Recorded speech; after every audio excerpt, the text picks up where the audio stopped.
Hi class. I wanted to take a few moments to do the video this week a little earlier. I wanted to do a quick recap of everything that we've learned in the class since it's our last week, and then also talk about the article that you're supposed to read, which is called The Quest for Resilience. It's a really, really great article, and I really hope that you take the time to read it. So first, quick class recap. Remember in chapter 1, he talks about building your team, preparing for battle. One of my best pieces of advice I can give to you guys is make friends. In your career, you're going to work with a bunch of people. You're not going to be able to do things alone. You're going to need to make friends.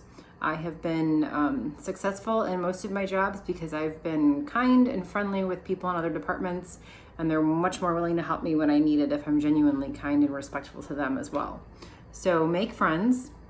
Involve key people in your projects is another call out in chapter 1, and get senior leadership's buy-in. And all of this will be much easier if you have a great team and you build strong, positive relationships. Remember that digital marketing is an investment. A lot of people try to tell us it's an expense because we do have to spend money paying for ads or getting creative or buying ad space. But the return on the investment is immense. And so don't let people tell you that it is an expense, because it is absolutely an investment. And we need to do it in order to keep our funnel full.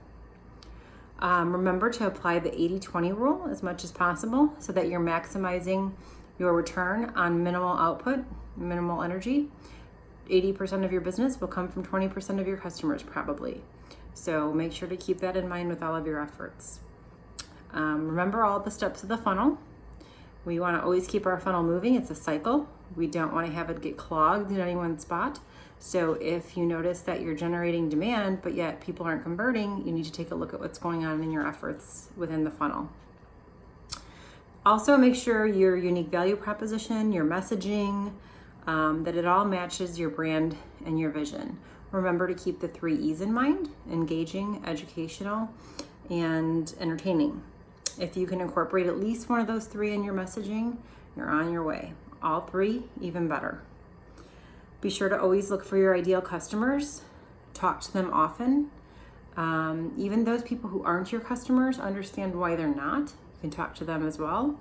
Always understand their process, what made them decide to go with you, how they did the process without front loading it, saying, oh, did you do a Google search to find us? That's talked about in the book as well. And then lastly, remember to put together your vision, your goals, and your milestones. Everything we do, we want to march toward our vision, and we want to have a concrete plan to get there. And so we need to have our vision set, then set goals, and have milestones to accomplish those goals. And then once you run a campaign based on all of this wonderful information, in the last chapter of the book, he basically tells us we're going to do it again. We're just going to start over. We're not just going to run one campaign and say, okay, we're done. We're digital marketing experts. We ran a campaign. We got some customers. We're done. We're going to keep tweaking, testing, learning, changing, redoing it, talking to more customers, on and on and on. And so there you have it. Here's the article, The Quest for Resilience.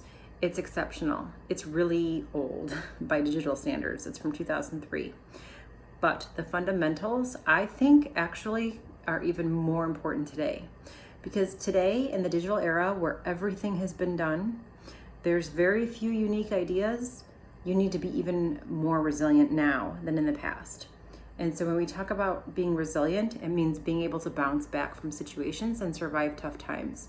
And only the companies who have an open mind, talk to various people throughout the organization, are open to change, open to learning, talk to younger people. I think 2 or 3 times in this article, they discuss talking to people under the age of 18. And I joke that my 10-year-old could probably tell me what the next up-and-coming social media platform is better than I might know. So keep things fresh. If you are in denial, or you are unfortunate enough to have leadership that's hiding in the office and not out on the floor talking to people and getting feedback and having dinner with customers and looking for ways to stay ahead and be innovative, then you're not resilient.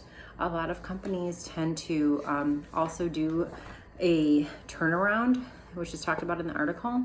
Turnarounds are too late.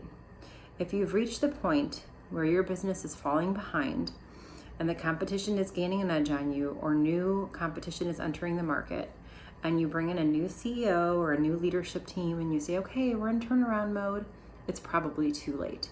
So the whole point of the article are the things that you need to do to not be too late and therefore not be resilient and end up out of business, essentially.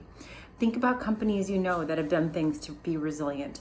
A lot of them will be more of the modern day companies, like think of Netflix and how they used to send you DVDs in the mail and they pivoted to being resilient and doing streaming. That's a really easy example because they're a relatively young company, but they are finding ways to be resilient. They're having their own programming, right? Netflix exclusives, things like that. Now, from an older company perspective, like McDonald's, how do they stay resilient in an era when nobody wants to eat McDonald's hamburgers anymore, possibly? They are coming up with new products, meatless burgers, new experiences, rewards, creating loyalty, things like that. So I really, really hope that you'll read The Quest for Resilience. It's very practical. I would love to give it to many people I work with because I think it's really applicable for today, even though it was written in 2003.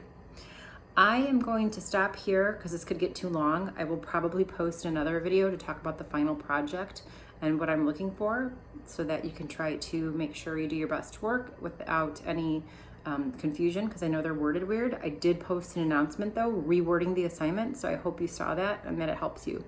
But I will come back and talk about that in a couple days. All right, thanks so much. Hope you're having a great week. Bye-bye.